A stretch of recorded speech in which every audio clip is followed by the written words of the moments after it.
sides there. You're not falling over though, are you? He is falling over. Why are you falling over, son? I hate this part. Little Titanic situation going on there. Are we rearranging deck chairs? Just trying to keep afloat, man. We should mic that thing, run it through the distortion pedal or something. It'd be great. Fancy drums now. The production values are really skyrocketing. They're starting to, yeah. I'm just trying to get as many instruments in as I possibly can. It'll be harmonica next week. Actually, is there not harmonica on this song? There is. And you're not getting your little neck brace on? And No, because like I said, I can't play and sing at the same time. Don't Play, bother sing. throw something else in there too. Play, sing. You said you were up for a challenge, man. That's what Tea with the Lads is all about. I'll be honest with you, I have never ever gotten the hang of the harmonica, and it upsets me because it's always billed as what? The easiest One of the musical easiest, instruments. for sure. Tin whistle would be the same. Oh, yeah. And I can't do the tin I got whistle. a tin whistle for Christmas one year, and it was quickly labeled the worst Christmas present ever in my family, in my house. But I just can't do it. I get lightheaded. You're blowing into the thing. You're going, oh, man, I can't do this. In primary three, we had a student teacher come in, and he had this whole piece of work on the recorder. Oh, sure. And the whole class all played the recorder. Mm-hmm. And it must have been some sort of an exam for him as well. So on his final day, he recorded it. Okay. He recorded the recorders. A class full of maybe, I don't know, 25 kids or more. Maybe, I don't know what size the class was. All playing this song on recorder. Mm-hmm. And there was 2 sharp notes just at the end. And that was the end of the tune. That was it. And Leslie played 3. And I was accused of doing it on purpose. To have the last word. Was crying my eyes out. I did not.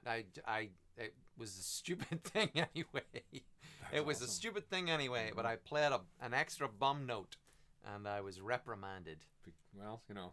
Primary 3. What age was I? I don't even know. I don't either. But over here, it's 7. It is a kind of a musical rite of passage. The kids play recorder over here largely in elementary school, and it's compulsory. Everybody has to do it, right?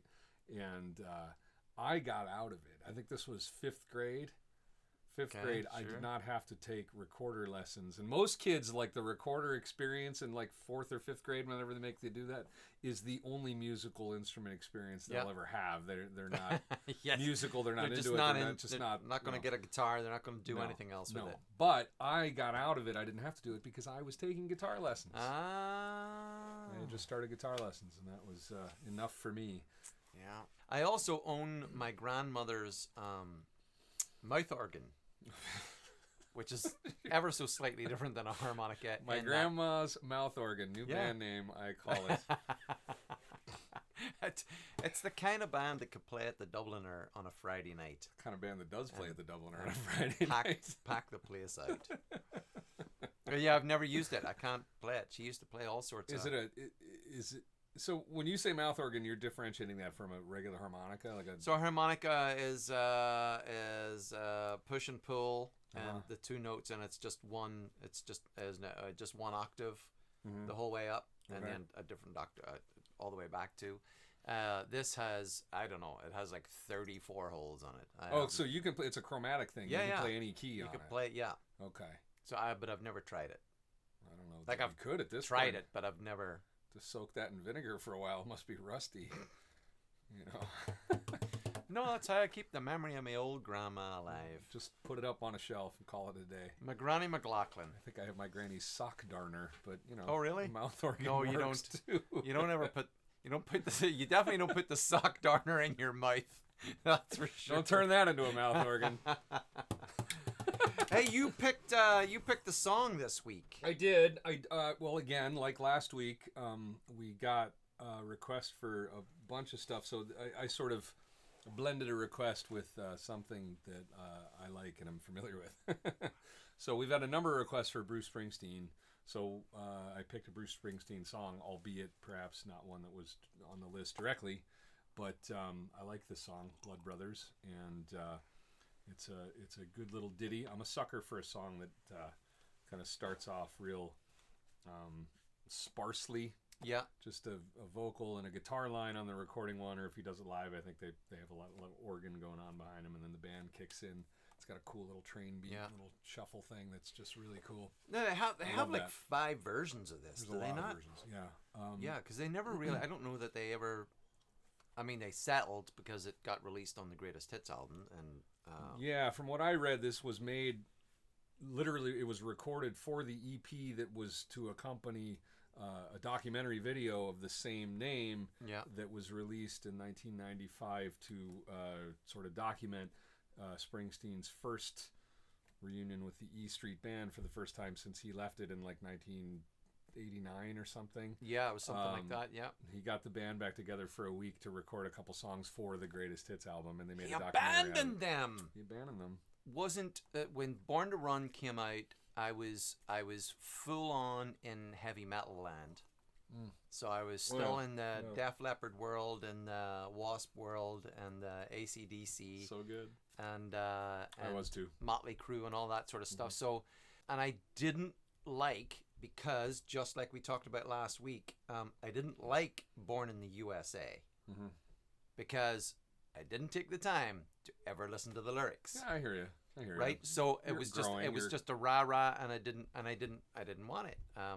And it actually, and this is bizarre because this is not even close a rock album, but it wasn't until Tunnel of Love that I started to kind of go, this guy can write a tune. Oh, he's all right. He can write a tune. My first indication that Bruce Springsteen existed was when I was a kid on Sesame Street. They made a thing, a Born to Run send-up called Born to Add, and they were talking about math. Baby, we were born to add. What a education that Sesame Street is. Oh, absolutely. Bringing us all sorts of... Yeah. Wow. Yeah. And so that's like my first introduction. But then my first like actual, cognizant, knowledgeable of the world introduction was the fake live video with Courtney Cox. Yeah. Which was it Dancing in the Dark? Dancing in the Dark, yeah. Was it? Okay. So then I'm like, okay, I know who Bruce Springsteen is because I had a job and, it was always classic rock radio playing in the mailroom or whatever. You heard this stuff all the time. But I was too into metal to be into Springsteen. Yeah, I mean, I love this song. We could deride Bruce Springsteen. And the reason I'm bringing this up is there's a point. We could deride Springsteen for crappy albums or albums that are not so great, and then amazing albums and good songs and bad songs and cliched songs and whatever. And what's great about that is because he's written so friggin' much. Yeah, there's a lot. Right? Since like 1973 or whatever. And I mean, that makes him a jam. I mean, it's the same with Van Morrison. He's an old curmudgeon, but he just keeps writing, and there's something for everybody. There's something for everybody with Bruce Springsteen. Yeah, that's a good way to look at it. Like you mentioned Tunnel of Love, that certainly sounds nothing like Born to Run, and obviously those are two completely different ends of his timeline. But, you can like one and not the other, and that's totally fine. He's got a lot of material. All the acoustic stuff, all the very, very stripped down acoustic stuff. Nebraska comes to mind immediately, of course, because of... for you and I, who are really into recording techniques and all that sort of stuff, I mean, that's a light up moment too, just because it was so basically done, just sparse, and it was all about the songs. It was all about the I mean, the guy's a legend. There's no denying it. For somebody who's had that lengthy a career, number one, and the thing I've always given him props for is that, and I've never seen him live, admittedly, but he does 3 hours a night, and he doesn't hold back, and it's just he's so powerful, and he's just so into it and soulful, and his voice is so powerful. That's awesome, Let's give this a go. Through the magic of TV wonderment, I've added a wee capo. It magically appeared. Our technical guy. We added it in post. Our technical guy. That's getting edited out. Let's give this a go.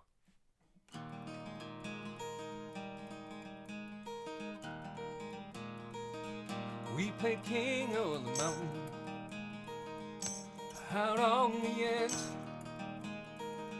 world came charging up the hill. We were women and men. There's so much to time and memory fade away. Got our own roads to ride, chances we gotta take. We stood side by side, each one fighting for the other. We said until we died, we'd always be blood brothers.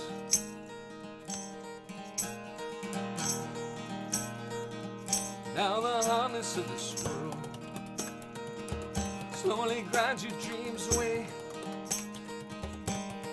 making a fool's joke out of the promises we make. And what once seemed black and white turns so many shades of gray. We lose ourselves and what to do, bills to pay. And it's a ride, and there ain't much cover, no one running by your side, my blood brother.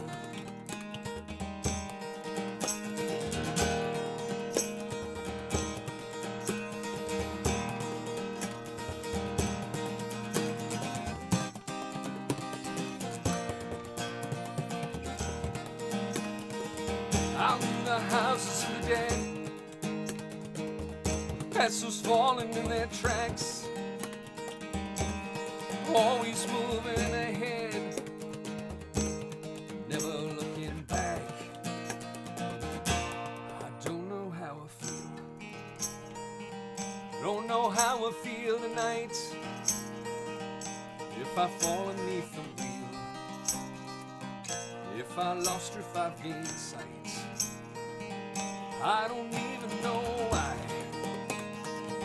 I don't know why I made this call, or if any of this matters anymore after all. But the stars are burning bright, like some mystery uncovered. I keep moving through the dark with you in my heart, my blood brother. I keep moving through the dark with you in my heart, blood brother.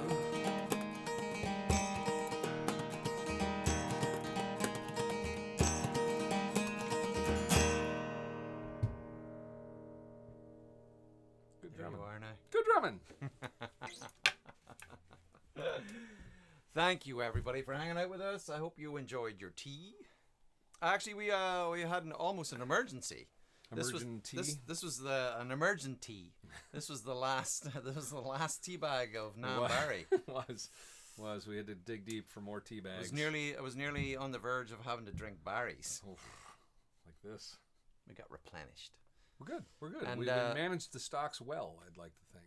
I think inventory was good. Inventory was perfect. We still don't know what tea you drink, actually. We got lots of song requests, and nobody talks about tea. I guarantee you there are tea drinkers out there. I guarantee you that John Stewart is sitting on his sofa right now. I was thinking of John Stewart. And he's drinking tea. I don't know him, but I guarantee he's drinking tea. You know to subscribe and to like, and then hit the notification button. Just go share. The best thing you could do for us is go and share this with people that you think will love music, love our stuff. Love the crack that we have. Massive crack. Fierce crack. But yeah, sure. Put it on if you're into the social media thing, do us a favor and share it and spread the word and find more. Exactly. More lads with caps and tea drinking. Yeah. Let's do that. It'll be great. Thank you, everybody. Thanks, everybody. Have a great week. We'll see you next time. And thank you, as always, for watching. And cheers. Bye.